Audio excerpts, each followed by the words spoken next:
कभी भी अपना सिर मत झुकाओ, हमेशा उसे ऊंचा रखो। जब हौसले बुलंद हो तो पहाड़ भी एक मिट्टी का ढेर लगता है। स्त्री के सभी अधिकारों में सबसे महान अधिकार मां बनने का है। एक छोटा कदम छोटे लक्ष्य के लिए बाद में विशाल लक्ष्य भी हासिल करा देता है। शत्रु को कमजोर न समझो और न ही अत्यधिक बलवान समझकर डरना चाहिए। आप जहां कहीं भी रहते हैं, आपको अपने पूर्वजों का इतिहास जरूर मालूम होना चाहिए। जो व्यक्ति सिर्फ अपने देश और सत्य के सामने झुकता है, उसका आदर सभी जगह होता है।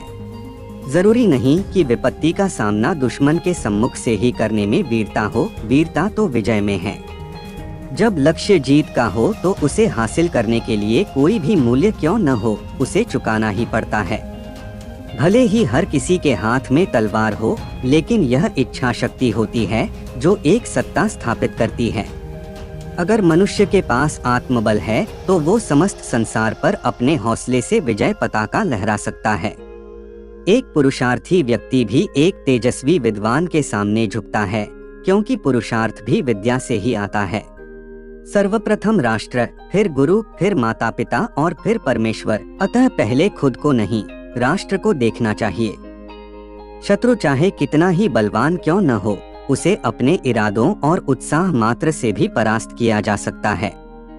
यह जरूरी नहीं है कि गलती करके ही सीखा जाए, दूसरों की गलती से सीख लेते हुए भी सीखा जा सकता है। एक सफल मनुष्य अपने कर्तव्य की पराकाष्ठा के लिए समुचित मानव जाति की चुनौती स्वीकार कर सकता है। प्रतिशोध की भावना मनुष्य को जलाती रहती है, सिर्फ संयम ही प्रतिशोध को काबू करने का एक उपाय हो सकता है। जो मनुष्य अपने बुरे वक्त में भी पूरी लगन से अपने कार्यों में लगा रहता है, उसके लिए समय खुद अच्छे समय में बदल जाता है।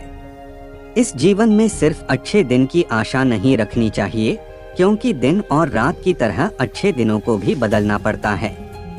इस दुनिया में प्रत्येक व्यक्ति को स्वतंत्र रहने का अधिकार है और उस अधिकार को पाने के लिए वह किसी से भी लड़ सकता है।